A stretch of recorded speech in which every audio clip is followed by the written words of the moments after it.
Oui, merci pour ces chants. Euh, Excellente intro de Pasteur Georges, vraiment.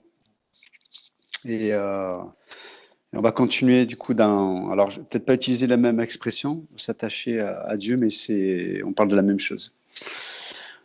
Donc, on va regarder des passages que je vais mettre en parallèle, en tout cas. Et ce sont des passages très connus, mais qui vont nous introduire dans le sujet que je voudrais aborder ce soir. Donc, le premier, c'est Philippiens chapitre 3.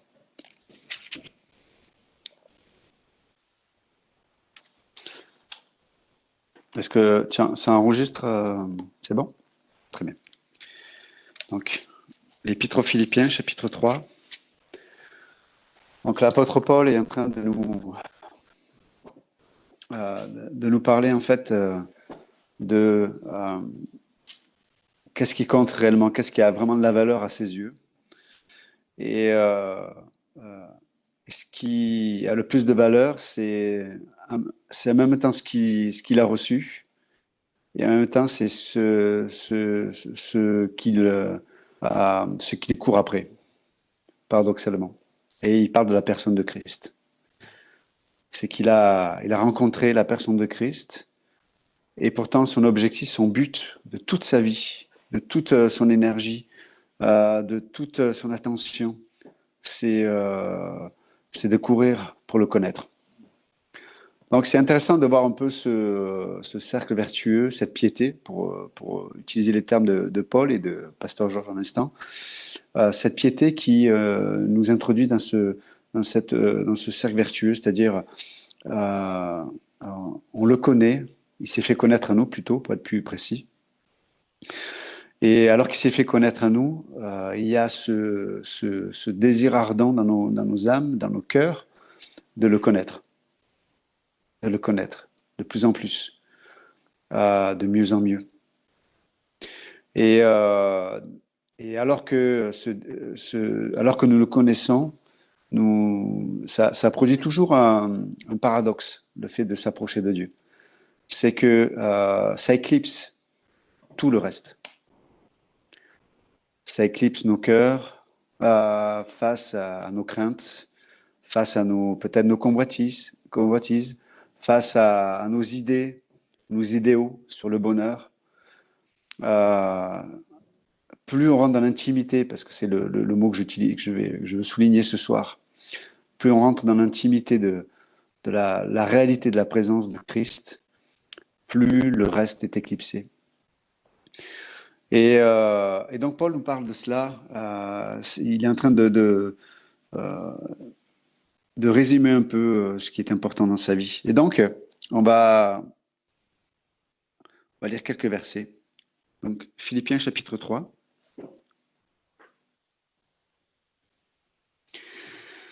Mais ces choses qui étaient pour moi des gains, je les ai regardées comme une perte à cause de Christ. Donc, ces choses, il parle de quoi? Il parle de son héritage familial, son héritage religieux, de son héritage de tout ce qu'il a pu construire. Et apparemment, c'était quelqu'un d'extrêmement doué. Donc, vous savez, des fois, c'est une chose de perdre quelque chose qui n'a pas tant de valeur que ça, parce que peut-être ça nous a pas tant coûté que ça, on n'a pas si bien réussi que ça. Donc, c'est une chose de passer d'une situation à une meilleure situation. Donc, on va vers le mieux. Mais là, à l'occurrence, il est en train de décrire donc sa situation familiale, son héritage religieux, son appartenance au niveau social, etc., etc. Puis il dit, voilà, j'ai excellé. Enfin, en tout cas, j'étais dans les meilleures des conditions. La tribu de Benjamin, celle qui, qui, qui a qui a soutenu toujours le roi David, hébreu né d'hébreu. Enfin voilà, vraiment, il a un pédigré extraordinaire pour en vérité. Si on pouvait, aujourd'hui, ce serait un énarque ou si on devait l'appliquer à nous Français, un énarque qui avait une position extrêmement importante, peut-être en politique, en philosophie, un intellectuel, ce que vous voulez. En tout cas, c'est quelqu'un qui excellait, qui avait même un zèle qui était extraordinaire, et son zèle était motivé dans, dans une sincérité, c'est-à-dire qu'il était persuadé, en tout cas pour lui, il était persuadé de servir Dieu et de faire ce que Dieu lui demandait.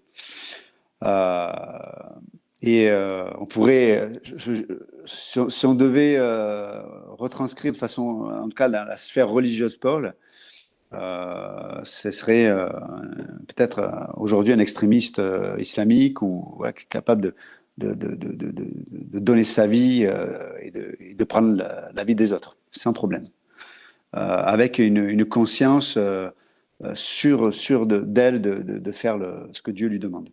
Donc, verset 7, il dit, mais ces choses qui étaient pour moi des gains, voilà, c'était pour moi, ça avait de la valeur, j'avais construit, j'avais bâti, j'avais tout mis, toute mon énergie, et tout le monde autour de moi me disait que c'était la chose à faire. Il dit, je les ai regardés comme une perte à cause de Christ.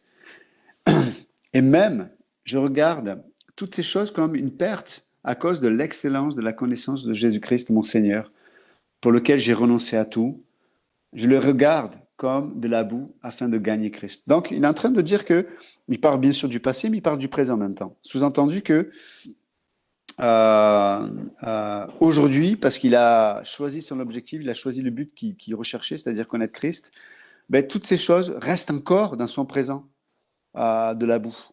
Et vous savez, entre parenthèses, quand on perd cet objectif, parce que peut-être on n'a pas entretenu dans notre vie personnelle, c'est-à-dire que si on n'entretient pas cette intimité avec Christ, je le disais tout à l'heure, autant l'intimité avec Christ éclipse les choses de nos vies, autant quand on perd cette réalité de la présence de Dieu, cette intimité avec Dieu, autant le reste va éclipser tout ce qui est important pour Dieu.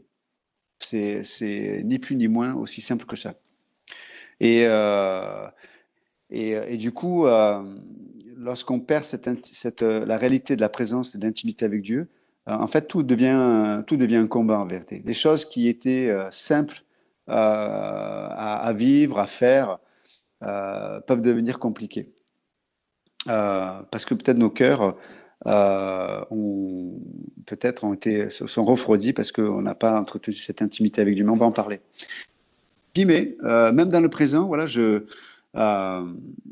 considère toutes ces choses, je les regarde comme de la boue afin de gagner Christ. Donc on voit que c'est un choix de la part de l'apôtre Paul. C'est-à-dire, peut-être c'est pas de la boue, ça veut dire que c'est pas littéralement en grec, c'est de l'excrément, quoi, littéralement. Ces choses, encore une fois, ont de la valeur aux yeux du monde, ont de la valeur humainement parlant, ont de la valeur à tous les niveaux. Mais lorsque je les compare à la de Jésus-Christ, ces choses-là sont même infâmes à mes propres yeux, littéralement. Et donc, c'est assez intéressant ce que dit Paul. Et il dit une chose, j'ai renoncé à tout, je les regarde, c'est un regard qu'il choisit d'avoir. Et il a cette capacité à avoir ce regard seulement parce qu'il se nourrit de l'intimité avec Jésus-Christ. Il n'y a que dans l'intimité de la présence de Dieu qu'on aura la capacité d'avoir ce regard sur beaucoup de choses de notre existence. Il n'y a que l'intimité, il n'y a que la présence de Dieu qui est capable de soutenir nos cœurs pour avoir ce regard-là. Il dit, mais donc, je les regarde comme de la boue afin de gagner Christ. Continuons. Et d'être trouvé en lui, non avec ma justice, celle qui vient de la loi, mais avec celle qui s'obtient par la foi en Christ. La justice qui vient de Dieu par la foi. Ainsi, je connaîtrai Christ et la puissance de sa résurrection et la communion de ses souffrances en devenant conforme à lui dans sa mort pour parvenir, si je puis, à la résurrection d'entre les morts. Donc, ces versets sont extraordinaires, honnêtement. Et il dit donc, ainsi je connaîtrai Christ. Littéralement, si on regarde, je reprends mes notes, excusez-moi, mais quand on rentre ce passage, c'est afin de connaître, on pourrait dire, afin de savoir, de comprendre Christ. Vous voyez, cette intimité, c'est d'accepter d'être conduit par Dieu dans des sphères où je vais pouvoir laisser au Saint-Esprit m'amener à comprendre la personne de Dieu. Et il dit ainsi je connaîtrai Christ et la puissance de sa résurrection. Ça, c'est extraordinaire. Hein. Donc, connaître Christ et la puissance de sa résurrection. Et la communion de ses souffrances. Donc, il est parlé de puissance, là, il est parlé de communion. Là, quand il fait référence à la puissance, il se réfère à la résurrection. Sous-entendu que tout ce qu'il vient de dire, en vérité, c'est une autre façon de parler de la mort à son ego. C'est en acceptant d'avoir ce regard à cause de cette intimité que nous avons avec Dieu. C'est parce que nous avons ce regard sur notre ego, non pas sur le moi, mais sur l'ego, que Dieu va nous faire rentrer dans la réalité de la résurrection. Et ça, tu parles du mystère, Pasteur Georges, c'est vraiment cette réalité-là. C'est-à-dire que je ne peux pas produire la puissance de la résurrection. Par contre, je peux être un récepteur de cette réalité. Je peux être un vase de la puissance de la résurrection de Dieu. Mais ça demande tout ce qu'on vient de dire juste avant. Et donc, il parle de la puissance de la résurrection, et il parle de la communion de ses souffrances en devenant conforme à lui dans sa mort pour parvenir. Et là, c'est traduit au verset si je puis, mais en grec, ça parle plutôt, quand il est parlé, si je puis à la résurrection d'entre les morts, c'est pas, il n'émet pas un doute là, Paul, hein, en grec. En grec, c'est plutôt, il est en train de dire, voilà, je ne connais pas le chemin qui m'amènera à expérimenter la résurrection. Il ne sait pas s'il va finir, enfin, il ne sait pas. Il sait plus ou moins qu'il va être martyr en vérité. Mais il ne connaît pas le chemin qui va l'amener à expérimenter la résurrection physique, pour le dire autrement. C'est ce qu'il est en train de dire dans ce passage. Et verset 12, ce n'est pas que j'ai déjà remporté le prix, que j'ai déjà atteint la perfection, mais je cours pour tâcher de le saisir, puisque moi aussi, j'ai été saisi par Jésus-Christ. Je ne pense pas l'avoir saisi, mais je fais une chose. Oubliant ce qui est en arrière et me portant vers ce qui est en avant, je cours vers le but. Et c'est extraordinaire ce passage, je sais que vous le connaissez, mais on ne le connaît pas en fait.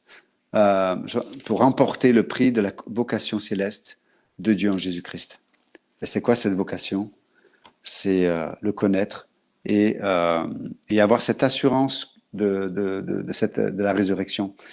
Et ce soir, donc, je pensais à ce passage et on le mettra en parallèle avec Exode chapitre 33, dans la conversation que Moïse va avoir avec Dieu. Et la première chose que l'on peut voir, c'est que Paul est donc en train de parler de sa vie, de ce qui est important pour lui, comme je l'ai dit tout à l'heure.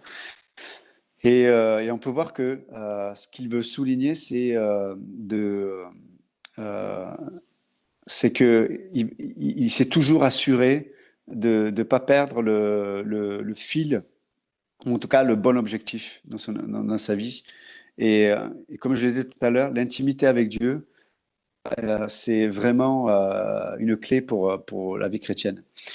Et vous savez, dans l'intimité avec Dieu, on a besoin d'entendre Dieu nous parler. Il y a un passage qui est intéressant. Bien sûr que Dieu ne nous parle pas de façon audible. Il n'y a pas une voix qui va venir tous les soirs en disant si c'est le cas, je fais des exorcismes gratuits. C'est une blague. Donc, psaume 27. Vous n'avez pas, vous avez pas le visage taquin ce soir. Vous ne voulez pas rigoler. Vous êtes trop confortable, j'ai l'impression.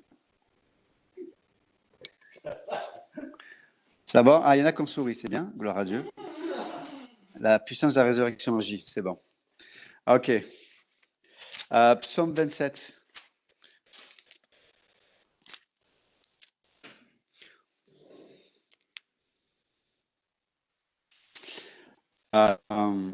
Éternel, écoute ma voix, je t'invoque. Aie pitié de moi et exauce-moi. Verset 8. Mon cœur dit de ta part, cherchez ma face. Je cherche ta face, ô Éternel. Mais j'aime ce que dit le verset 8. Mon cœur dit de ta part. Il parle de Dieu. Hein. C'est-à-dire que mon cœur dit de ta part, à chercher ma face. Et la réponse de David, je cherche ta face, ô Éternel. Et on peut voir que la conversation que David veut avoir dans son propre cœur, ça veut dire c'est le centre des motivations, des intérêts, etc., etc. Dans son cœur, il y a la voix de Dieu qui se fait entendre. D'accord? C'est comme ça que souvent que Dieu parle. Et comment Dieu parle à notre cœur à travers sa parole et le ministère du Saint-Esprit. Et donc ça parle, c'est pour ça qu'on parle de cette voix intérieure. Mais c'est pas une remplie de subjectivité, c'est littéralement, elle est nourrie par la parole de Dieu. Et elle parle à notre cœur et notre cœur nous parle. C'est comme des vases communicants. La parole de Dieu par le Saint-Esprit parle à notre cœur, il y a quelque chose qui se passe, ça saisit notre homme intérieur au plus profond de nous, et à un moment donné, ça devient audible dans notre homme intérieur. Et donc, David, il le dit avec ses propres mots. Là. Mon cœur dit de ta part. Donc, ça veut dire que Dieu parle à son cœur, mais ça devient, mais son cœur verbalise ce que Dieu lui communique au travers de sa parole. Et sous-entendu, mon cœur dit de ta part, ça sous-entendu que mon cœur a été gagné par ce que Dieu dit. Parce que mon cœur a été gagné par ce que Dieu dit, eh bien, je le vocalise et littéralement, c'est chercher ma face. Et donc, il dit quoi? Je cherche ta face, ô Éternel. Je trouve cette conversation, en tout cas, ce passage nous parle de la vie intérieure, de cette intimité avec Dieu et du processus qui doit se passer dans notre vie en tant que croyant. Et, et donc, c'est vraiment important de nourrir cette intimité avec Dieu parce que si on ne vit pas cette réalité avec Dieu, nous allons il va y avoir plusieurs choses qui vont se passer dans notre âme. La première chose qui se passe, c'est la confusion, toujours. Quand il n'y a pas d'intimité avec Dieu, quand notre cœur n'est pas assuré par cette conversation qu'il a avec Dieu, ou lorsque notre cœur arrête d'être gagné par Dieu, l'Esprit et sa parole, ça produit toujours la confusion. La confusion, c'est ce sentiment d'être perdu. C'est ça en fait. La confusion, c'est ce métier en plein milieu d'une forêt et la nuit a gagné a gagné le temps. J'étais pris et je me retrouve dans un endroit que je ne connais pas, dans une vision qui est complètement restreinte. Et je suis littéralement, je suis perdu. Si vous rajoutez à ça un petit orage, on est bon là. Donc, et donc c'est vrai que quand on ne nourrit pas cette intimité avec Dieu, et encore une fois, le piège, c'est que toute réalité spirituelle, en général, hein, toute réalité spirituelle vont quelque part exprimer une réalité souvent dans le temps. Alors quand je sème des réalités spirituelles dans mon âme, peut-être aujourd'hui, peut-être que les fruits, je les verrai visiblement dans mon âme, peut-être 6 mois, 1 an ou plus dans ma vie. Mais de façon négative, cette vérité est vraie aussi. Ça veut dire que je peux continuer à vivre une vie chrétienne sans réalité de l'intimité avec Dieu. Et on parlera de ce que ça implique aussi. Mais peut-être qu'au départ, je ne vois pas, il n'y a pas de gros problèmes, ou en tout cas, il n'y a pas de problème qui se manifeste dans mon existence. Mais en vérité, avec le temps, le sentiment d'être perdu va gagner mon âme. Et automatiquement, je vais essayer des solutions naturelles pour pallier à ce sentiment qui est anxiogène et qui va me faire vivre dans la crainte. Et donc, beaucoup de chrétiens aujourd'hui, malheureusement, vivent avec ce sentiment d'être perdus, de confusion, pour le dire autrement, parce qu'ils n'ont pas entretenu cette intimité avec Dieu. Et nous savons que nous pouvons, à l'instant même où Dieu met la lumière, peut-être ce problème-là de notre vie, à ce même instant, on peut avoir l'occasion de pouvoir, en tout cas, se mettre en position pour retrouver cette intimité avec Dieu. Et c'est vraiment important. Donc, on sait que l'intimité avec Dieu produit la confusion. Et on sait que le moteur de la confusion, c'est souvent l'incrédulité. Et, et donc, c'est vraiment important de comprendre ce mécanisme. C'est que l'incrédulité va dévaluer. Donc, je parlais de valeur tout à l'heure quand on parlait de Paul, mais l'incrédulité nous fait dévaluer ce qui est réellement important. Va nous faire dévaluer ce qui est réellement important pour Dieu. Va nous faire dévaluer ce qui devrait être la priorité de notre vie. Ça nous fait dévaluer les choses, l'incrédulité. Et c'est pour ça que je disais que tout à l'heure, et il y a plusieurs choses qui peuvent amener l'incrédulité. Vous savez, je pensais je pense qu'on l'expérimente tous, mais une des plus grandes épreuves pour nous croyants, c'est de gérer les silences de Dieu. Les silences de Dieu. Ça peut nourrir l'incrédulité, les silences de Dieu. Dans le sens que peut-être on s'est trouvé dans une situation où peut-être on a prié, on a supplié Dieu d'intervenir, de se manifester, et peut-être qu'il y a il y a rien eu en vérité. Peut-être on a fait face au silence de Dieu. Et bien, si on ne traite pas dans nos pensées les silences de Dieu, ça peut vraiment infecter notre âme. Et parce que nous sommes dans un monde qui est antichrist dans le sens que va toujours, il y a toujours une atmosphère plus ou moins visible. En tout cas, il y a toujours une atmosphère qui va toujours remettre en question Dieu, toujours. Et quand on fait face au silence de Dieu, si on ne traite pas les silences de Dieu avec la piété, comme le rappelait Pasteur Jean, c'est-à-dire la foi qui s'attache à la parole de Dieu, malgré les silences de Dieu, si on ne s'attache pas à cette parole, notre âme va être infectée et ça va produire de l'incrédulité dans notre âme. Et cette incrédulité, comme je le disais tout à l'heure, va être le moteur de la confusion, ce sentiment d'être perdu.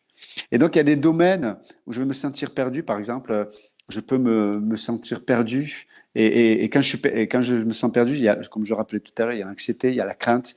Mais par exemple, sur le sujet de la mort. Si on s'arrête 5 minutes sur la mort, c'est sans la foi, c'est un sujet horrible en vérité. C'est un sujet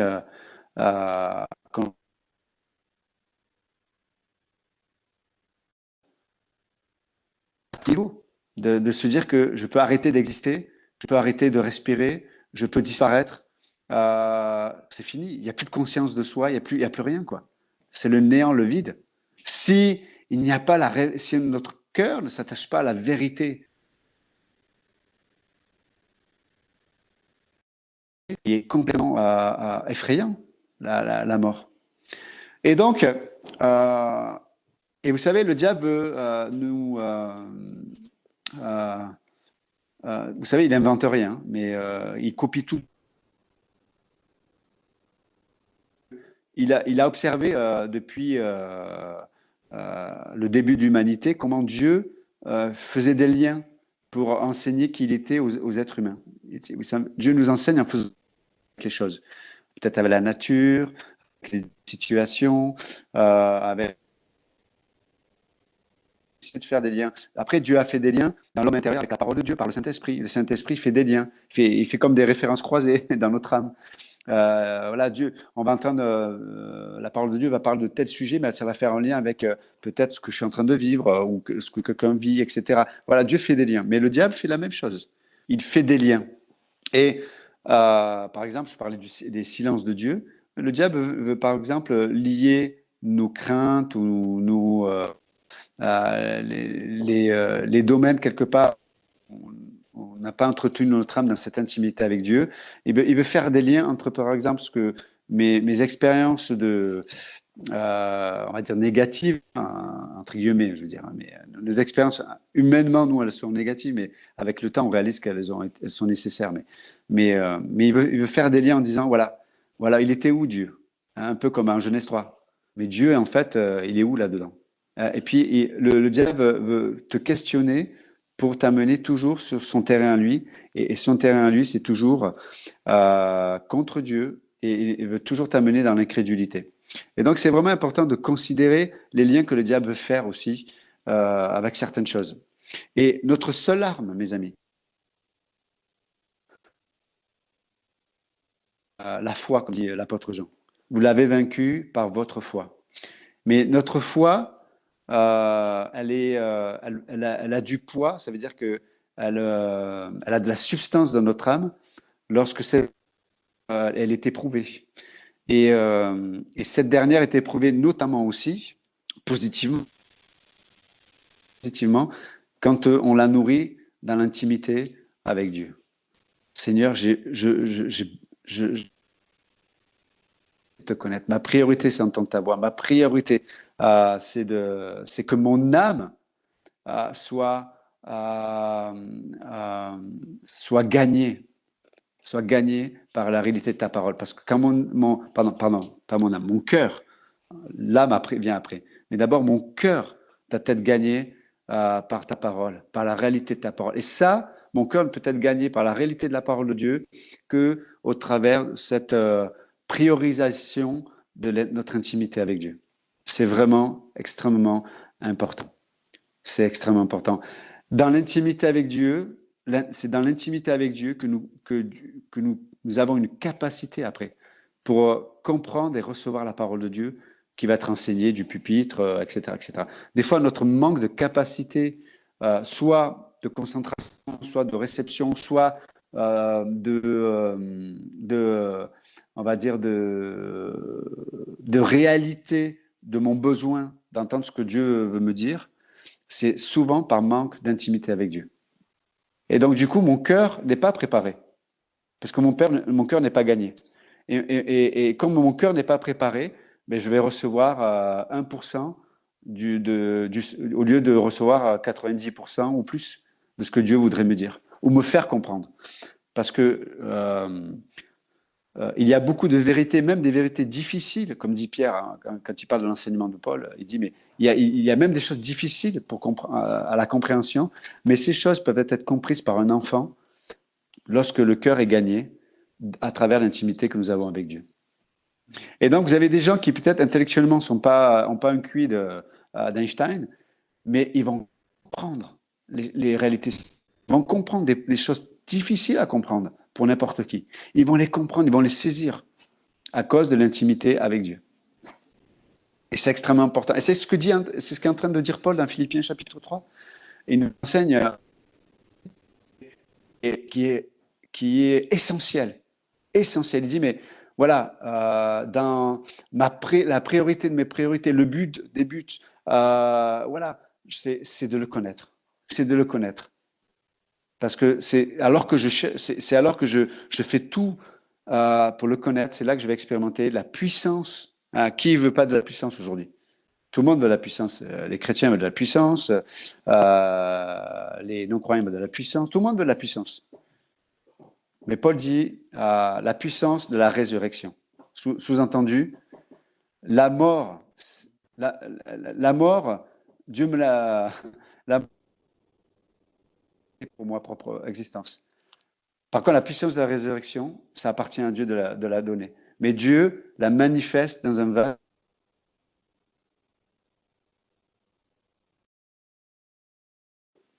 Donc la mort, c'est ma part. La résurrection, c'est sa part. Vous êtes à moi? Et par contre, donc tout le monde veut la puissance, mais personne ne veut ce qu'il y a avant, la puissance de la résurrection. Et donc c'est la faiblesse de la mort. Ça, on en veut moins quand même. Et Et pour autant, ce qui nous permet d'accepter cette mort, c'est cette intimité avec Dieu. Pourquoi? N'oubliez pas, je le répète, elle nous amène toujours à la bonne perspective.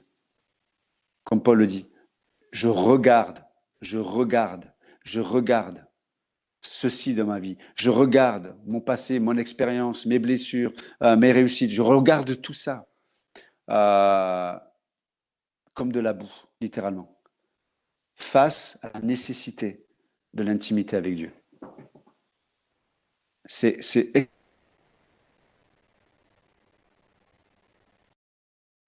Et encore une fois, si on ne le fait pas, ça produit des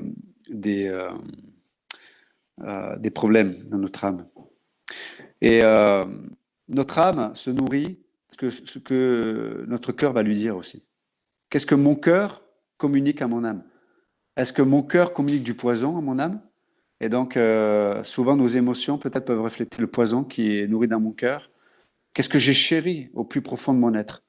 Est-ce que je chéris cette parole qui a gagné mon cœur et qui du coup me fait entendre ce que Dieu veut dire? Ou est-ce que mon cœur va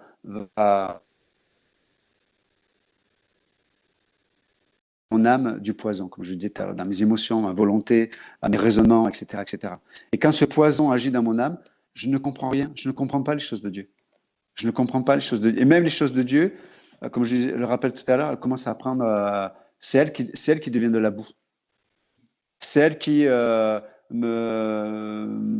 vais voir que le prix à payer, je vais voir que le temps perdu. Puis en fait, voilà, la volonté de Dieu devient un fardeau que je ne peux plus porter. Non pas que la volonté de Dieu soit un fardeau que je dois porter, mais dans mon âme, le poison agit.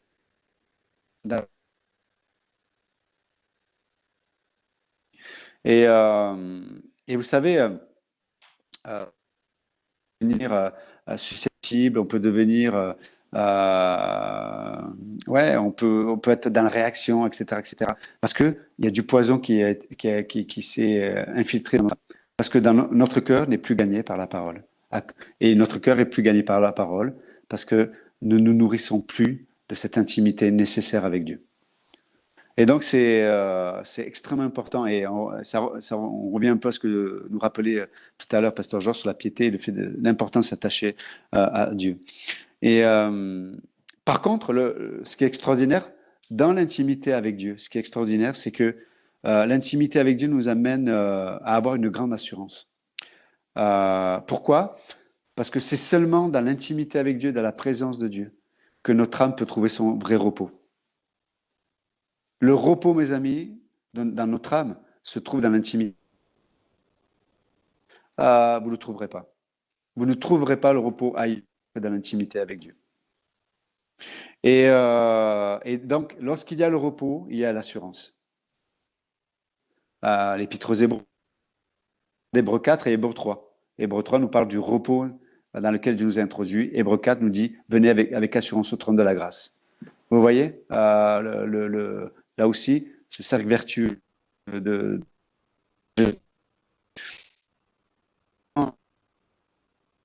important. Et dans le thème de la mort, là, pour le coup, je peux faire face à la conscience de la réalité de la mort, qu'un jour ma vie va s'arrêter, etc. Mais ça va être rempli de repos et rempli d'assurance. Pourquoi? Parce que mon intimité avec Dieu me permettra de ne pas avoir ce contraste qui est inatteignable par ma conscience entre les réalités que la Bible parle concernant la vie après la mort et cette vie que je suis en train de vivre ici-bas. Seulement l'intimité avec Dieu peut créer ce lien par la parole et le Saint-Esprit. Et quand je ne nourris pas mon âme de l'intimité avec Dieu, le contraste veut dire, ça va tellement, ma réalité va tellement éloignée de ce que la Bible dit, qu'en vérité, la stretch, la souplesse pour atteindre la vérité de l'Écriture sera inatteignable pour mon âme et ma conscience. Et c'est pour ça qu'il y a beaucoup de chrétiens qui vivent dans la crainte, même de la mort, qui vivent dans la crainte, etc., etc. Donc, l'importance de l'intimité avec Dieu. est essentiel, essentiel. Et je voudrais que nous puissions tourner ensemble maintenant dans un passage parallèle, pour moi, hein, d'une certaine façon, Exode chapitre 33. Exode chapitre 33. J'espère que vous êtes toujours avec moi. Tout va bien? Ok. Exode chapitre 33. Entre parenthèses, je te fais, on attend les nouvelles du gouvernement pour savoir un peu comment on s'organiser. Mais voilà, on n'a pas plus d'infos. Mais sachez qu'on vous tiendra au courant de si elle avait la moindre information à vous donner. Donc, priez pour la sagesse, pour les pasteurs et les anciens. Exode chapitre 33. Et on va lire verset 13. Maintenant, si j'ai trouvé grâce à tes yeux, fais-moi connaître tes voies. Alors je te connaîtrai et je trouverai encore grâce à tes yeux. Considère que cette nation est ton peuple. L'Éternel répondit, je marcherai moi-même avec toi et je te donnerai du repos. Alors, ce qu'on disait tout à l'heure, quand Dieu est là, quand nous sommes dans la présence de Dieu, quand on expérimente l'intimité avec Dieu, il y a toujours d'abord du repos. Moïse lui dit, si tu ne marches pas toi-même avec nous, ne nous fais point partir d'ici.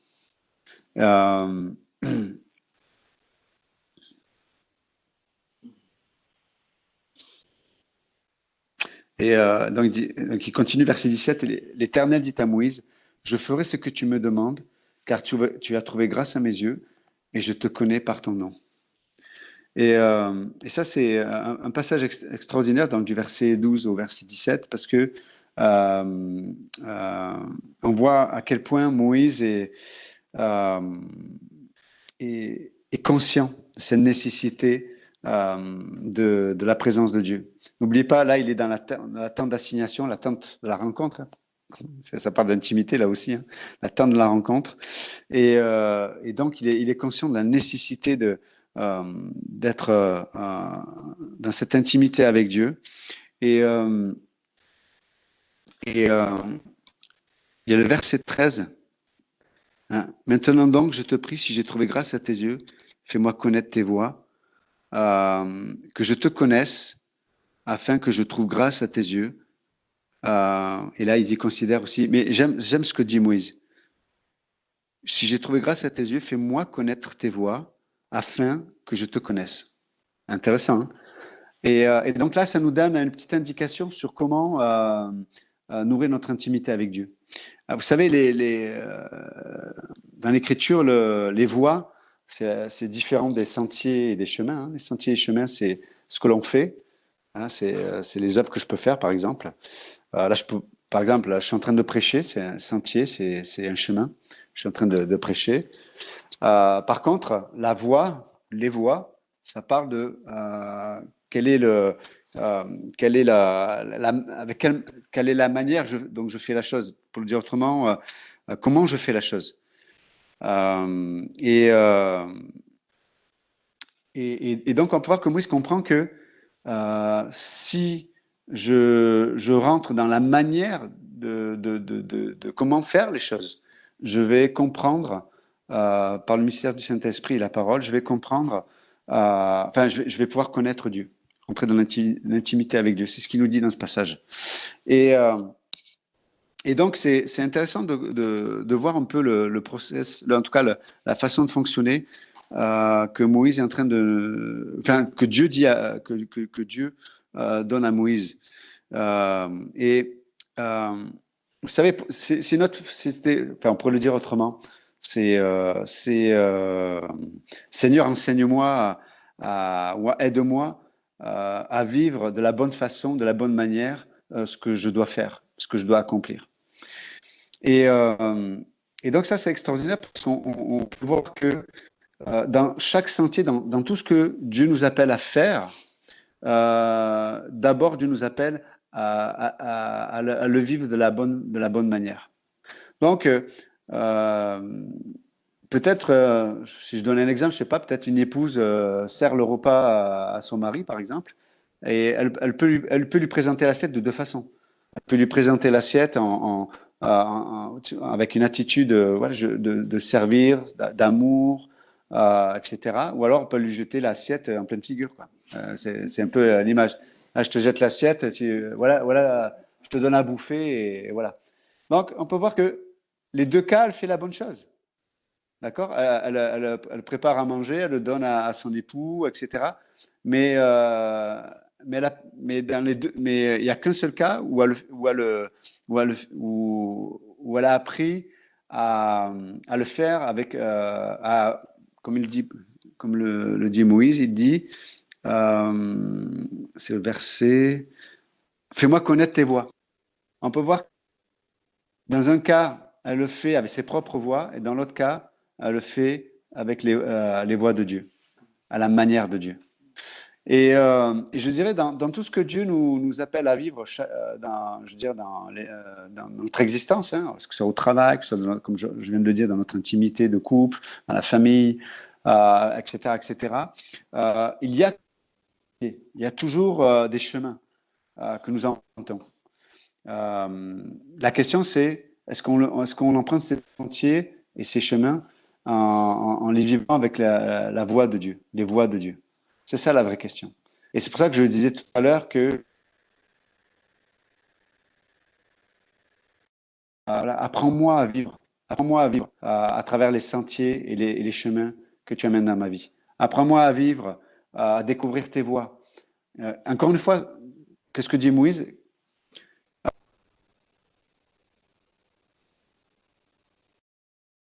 Afin que je te connaisse. Afin que je te connaisse.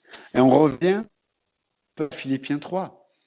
Je puissance de la communion des souffrances. Parce qu'avant, il a parlé de la croix. La croix, c'est comme un regard sur mon ego, un regard sur ce qui a vraiment de la valeur. Que j'ai raison, ça a vraiment de la valeur que je puisse avoir raison. Est-ce que certaines émotions, est-ce qu'elles ont réellement de la valeur? Est-ce que certains raisonnements, est-ce qu'ils ont réellement de la valeur? Est-ce qu'ils peuvent faire le poids face à la croix, face à l'œuvre de Jésus-Christ? Est-ce qu'ils font le poids? S'ils font le poids, et ça arrive très souvent, s'ils font le poids, c'est que je dois grandir dans mon intimité avec Dieu. Ça veut dire que mon regard n'est pas bon. Je ne regarde pas de la bonne façon. Et quand je ne regarde pas de la bonne façon, je ne vais pas accepter les voies de Dieu. Et donc, je n'expérimente pas la vie de résurrection.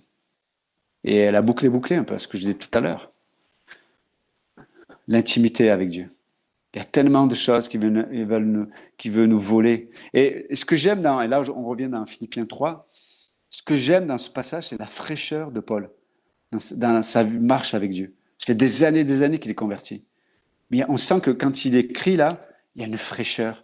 On voit que c'est comme si c'était cette intimité avec Dieu, c'est comme si elle était nouvelle. On dirait un nouveau converti quand tu dis Philippiens, ce passage-là.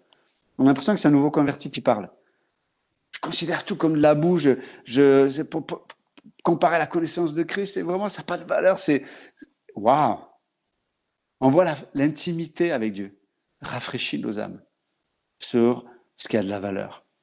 Sur ce qui a de la valeur. Et donc ce soir, je ne vais pas être plus long, juste s'encourager avec ces quelques paroles. Il y a tellement de choses dans notre vie qui pourraient prendre leur place positivement parlant, je veux dire. Il y a tellement de choses qui pourraient prendre leur place positivement. Il y a tellement de cette rosée dont l'Écriture parle qui pourrait rafraîchir notre âme, rafraîchir des relations, rafraîchir nos pensées, nos émotions, etc. Mais ces dernières ne peuvent être rafraîchies que lorsque on reprend la priorité des priorités, l'intimité avec Dieu, le chercher, entendre, laisser notre cœur être gagné par la parole et le ministère du Saint-Esprit, afin que notre cœur puisse parler à notre âme et que notre âme nous amène à avoir une santé spirituelle. C'est extrêmement important, extrêmement important. Vous savez, il y a tellement de luttes, tellement de luttes dans notre vie, dans nos vies, qui sont juste l'expression de ce manque d'intimité avec Dieu. Et dans l'intimité avec Dieu, nos larmes, dans l'intimité avec Dieu, nos larmes seront des larmes d'adoration. Parce qu'il y aura ce brisement quand on pensera à la croix, quand on pense au sang versé, quand on pense à notre Sauveur qui dit à son Père, Père, Père, pourquoi m'as-tu abandonné? Entre tes mains, je remets mon esprit. Il y aura des larmes de joie parce qu'on sera gagné par la réalité de la résurrection. Quand il n'y a pas d'intimité avec Dieu, on aura beaucoup de larmes. Mais parce que on sera engagé dans des combats ou dans des voies qui nous ont trompés parce qu'on a mis de la valeur dans des choses. On a mis un prix dans des choses qui ne valaient pas le coup. Qui ne valaient pas le coup.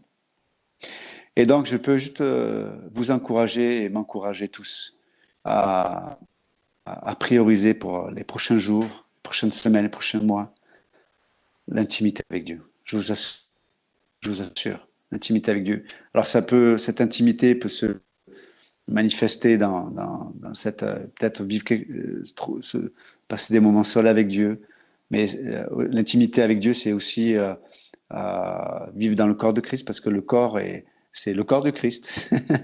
Donc, quand on parle d'intimité avec Dieu, c'est une intimité avec quelqu'un. Donc, il y a ce moment où on a besoin d'être seul avec Dieu, mais on a aussi des moments où on a besoin de vivre des choses avec le corps de ce Dieu, le corps de Christ. Mais ne laissez pas passer les prochaines heures, parce que le culte va terminer. Ne laissez pas la soirée passer sans chercher cette intimité avec Dieu, à travers ce que la parole de Dieu a dit. Comme le rappelait Pasteur Georges, la piété qui nous amène à nous attacher à Dieu. C'est vraiment la clé de notre âme. Et du coup, lorsque nous le faisons, nous allons laisser Dieu nous donner une capacité d'être enseignable, de comprendre les choses spirituelles et de les vivre. Donc, que Dieu vous bénisse. Et puis, c'est vraiment ma plus grande prière pour vous et pour ma propre existence. Que nous puissions le saisir, lui qui nous a d'abord saisi le premier. Amen. Amen.